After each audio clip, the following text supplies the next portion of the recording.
Before getting into talking about various media, I felt it was important to touch on the subject of authorial intent.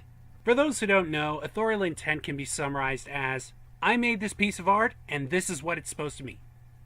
Some take extreme stances on this subject and believe that the creator's intent should either supersede all other interpretations or never be divulged in the first place. However, like with pretty much all extreme stances, in my opinion, they're equally wrong. The absence of authorial intent is bad enough, but actively discouraging or suppressing it is even worse. Without context, all interpretations, even the dumbest ones, are equally valid. But far worse is the idea that all art has deeper meaning. That songs can't just have an appealing beat. That a video game can't just have fun gameplay. Or that a movie can't just have a lot of fun action. That anything and everything has some symbolic message being conveyed. While it's true that making people think about all the elements that compose a theme or narrative to communicate things in subtle but meaningful ways can in fact be good, it can also make people go overboard and positively drown its audience with overt symbolism rather than resembling real character interactions and whatnot. And it operates under the assumption that artists will always aspire to create something with meaning 100% of the time. Which brings us to the other major problem with the absence of authorial intent. Without authorial intent, pretentious jackasses can prance around submitting anything and everything as art.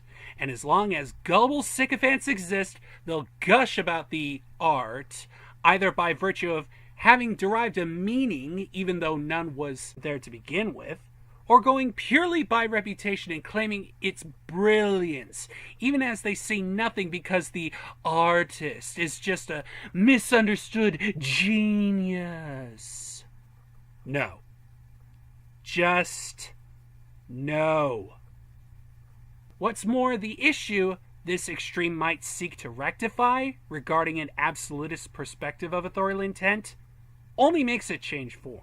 It happens by way of a perception, a particular interpretation of something, gaining popularity or infamy, which can influence people prior to even bearing witness to the art in question.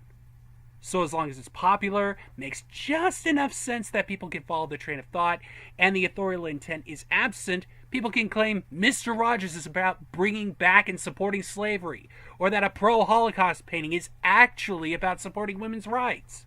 However, the alternative extreme is just as bad. The most extreme opposing perception of authorial intent would be mandating that it supersede all other perceptions of a given art piece. This falls in line with the popular theory scenario mentioned previously, in that it becomes a standard frame of reference. The difference being that people don't naturally conceive of the ideas in question. It's thrust upon them, and they're made to accept it. This gives artists the power to frame things in opposite lights, like in the previous Mr. Rogers and Holocaust painting examples. This, of course, stifles creativity for the audience experiencing the art in question. If they're told that there is one meaning and one meaning only to something, there exists no opportunity for critical thought, discovery, or to challenge a perception. This is especially damning when you're talking about mystery as a theme. If you're not allowed to leave things unexplained, you can kiss that very concept goodbye. Want to create an enigmatic character like the Joker? Too f***ing bad. Want to create a horror movie that doesn't have every single element of the character, evil, spirit, plot, etc., explained in detail? Too f***ing bad. Authorial intent is a balancing act. The basic outline should be, Rule 1, not everything needs to have meaning. I cannot overemphasize the importance of this. The amount of mental gymnastics some people go through to find meaning in even the most inconsequential of things is mind-boggling to me. The day I ponder the narrative significance of a leaf on a tree in a park in a Saints Row game, one of the pixels in Pong, or one of the pores on the face of a character in Driver San Francisco is the day I join the Alex Jones fan club, put on an upturned bowl of spaghetti on my head, get a tattoo of a tiger in a tutu on my bared chest, slip on fuzzy slippers, set my pubic hair on fire, and cartwheel my way to Florida because I've completely and utterly lost my god damn mind. Rule 2.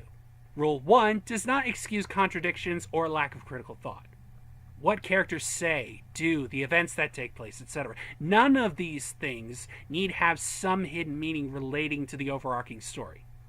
That said, it should always make sense within the context of the story. Movies and video games have more elements regarding their creation that have to be taken into consideration, and as such, there are more things that can stretch an audience's suspension of disbelief, so people tend to be a bit more forgiving when it's a positive experience.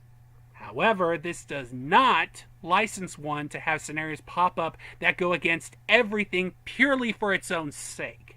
Even if you're talking about horror and fantasy settings, you can't have a character outright defy basic logic with regards to their actions.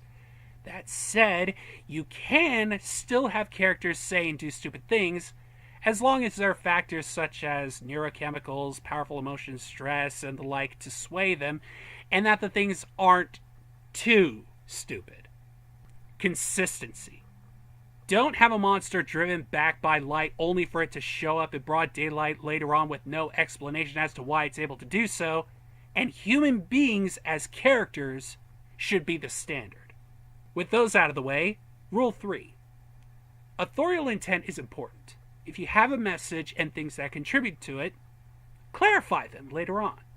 If you don't have a message, then for the love of God, own the up to it. I cannot stand when some pretentious jackass trots out garbage and expects us to marvel at it like it's the stain of God or something. Rule 4. That said, maybe you want to stimulate discussion or see if people come to the same conclusion naturally so that you can get a feel for how effectively you conveyed an idea.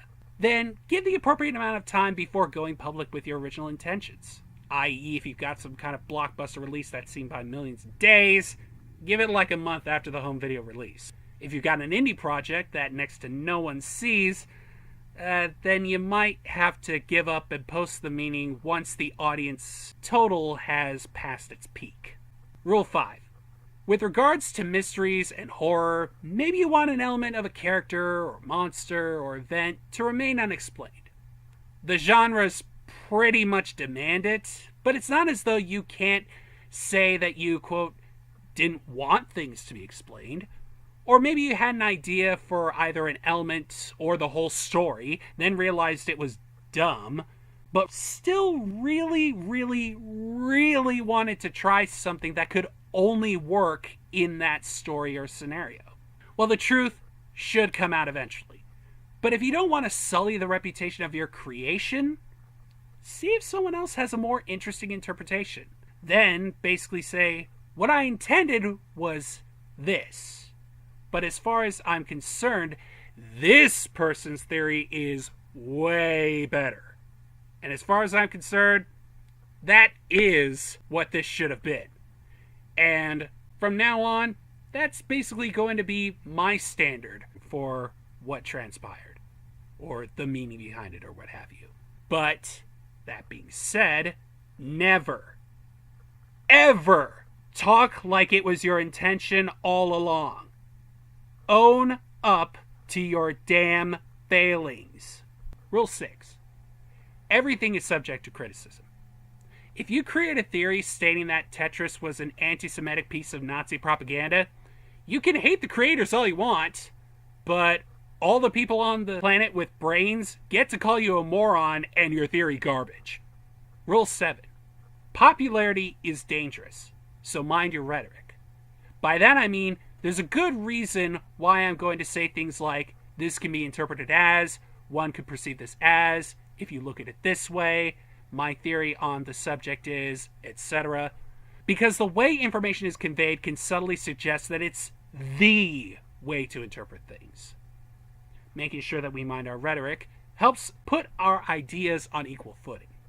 In closing, TLDR, context is important in most cases. Provide accordingly. It's no one's way or the highway when it comes to interpretations. And to reinforce that, mind your rhetoric. Lastly, all pretentious douchebags without an original thought in their head gaming the system should keep their thoughts out of circulation and genitals out of the gene pool.